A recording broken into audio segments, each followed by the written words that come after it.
آصف صاحب یہ بتائیے گا کہ بھارت میں جو الیکشن ہے وہ پاکستان اور اسلام دشمنی کے نام پہ جیتا جاتا ہے. یعنی وہاں پہ دیکھا یہ گیا ہے کہ جو پاکستان اور اسلام دشمنی کے خلاف جتنی زیادہ بات کرتا ہے وہ اتنا ہی زیادہ مقبول ہوتا ہے, اتنی ہی زیادہ شہرت حاصل کرتا ہے. آپ یہ فرمائیے کہ بھارت میں پائے جانے والے اس نظریاتی, سیاسی اور معاشرتی جو بگاڑ ہے اس کا حل کیا آپ کے خیال میں؟ دیکھیے جی, بھارت کا جو انتہا پسند ہندو ہے اس کا تو سب سے بڑا موٹو ہی یہ ہے نا, کسی طرح ایک تو جو ڈیوائیڈ ہوئی تھی 1947 میں اس کو انڈو کیا جائے, ٹھیک ہے, اور نمبر 2 مسلمانوں کو پورے بھارت سے پاک کیا جائے, نکال دیا جائے, ختم کر دیا جائے. اکھنڈ بھارت کا جو کانسیپٹ ہے وہ تو ہے. اچھا, اب مسئلہ یہ ہے کہ میں نے کہا نا کہ 17-18% جو ہے وہ مسلمان جو ہے وہاں پر ہیں, اگر ہم لگائیں لگ بھگ, اور باقی جو ہیں اس میں سکھ بہت تھوڑے ہیں, عیسائی بہت تھوڑے ہیں, میجورٹی ہندو ہے. تو یہ آپ کی بات درست ہے کہ پاکستان کے ساتھ مسلسل ایک جسے کہتے ہیں نا ایک وہ معاملہ چلا کر, اور جیسے کہ مودی نے جو پچھلے الیکشن سے پہلے 2 ایسے واقعات ہوئے جس میں کہ اس نے جو ہے پورا ایک بھارت کو اکٹھا کر لیا, پاکستان کے خلاف ایک کہنے کو حملہ کرایا, جھوٹا حملہ, اور جس میں ہوا بھی کچھ نہیں, اور بلکہ مار کھائی پاکستان سے, لیکن اس نے وہاں پر اپنی وہ اس کو جیت لیا, یعنی کہ اس بنیاد پر وہ کھڑا ہو گیا.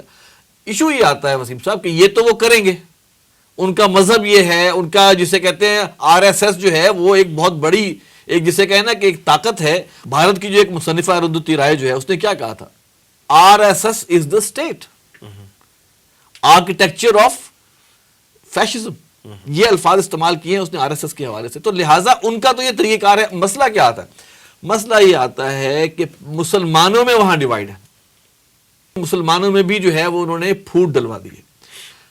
پہلے مسلمان اکٹھے تھے, لیکن اب جو ہے وہ ایک اور جو جماعت کچھ عرصے سے آئی ہے AIMIM کے نام سے, اور 1-2 اور جماعتیں, اب انہوں نے کیا, انہوں نے مسلم ووٹ کو تقسیم کر دیا.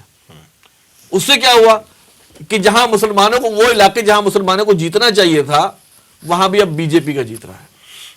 گویا آپس کی تفرقے بازی اور لڑائی میں جو ہے وہ انہوں نے مزید اپنا بیڑا غرق کر لیا. یہ اپنی جگہ ایک تلخ حقیقت ہے.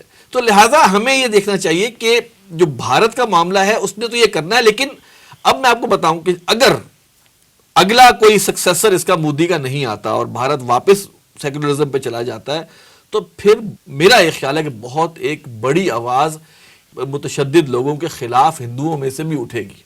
دیکھیے ہندوستان میں, بھارت میں سیکولر لوگ بھی بہت بڑی تعداد میں ہیں, لیکن اس وقت انڈیا کا میڈیا اور وہاں کا پریس پوری طرح جو ہے وہ قبضے میں ہے متشدد ہندوؤں کے اور BJP کے اور RSS کے گنڈوں کے. اس لحاظ سے وہ بول نہیں پا رہے, جہاں بولتے ہیں ان کے خلاف کوئی نہ کوئی کہتے ہیں وائلنٹ جو ہے وہ ایکٹیویٹی ہوتی ہے, لہذا سب خاموش ہیں. ہاں, ان کا زور ٹوٹے گا انشاءاللہ, اور جب ٹوٹے گا تو پھر وہاں سے بھی جو ان کے جو ہندو وہ جو سیکولر ہیں وہ ان کے خلاف آواز اٹھائیں گے.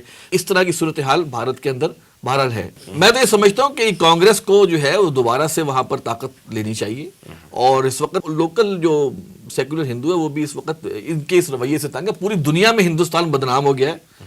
اب تو عرب ممالک کو بھی تھوڑی سی ہوش آنی شروع ہو گئی, شاید اللہ کرے ان کو ہوش آ جائے کہ بھارت کا جو مکروہ چہرہ ہے اس حکومت کا BJP کی وہ سامنے آیا ہے. ورنہ اس سے پہلے جو ہے وہ بھارت جو ہے وہ سیکولر تھا, اور وہاں پر بہرحال بہت زیادہ جو ہے وہ اقلیتوں کے حقوق تھے.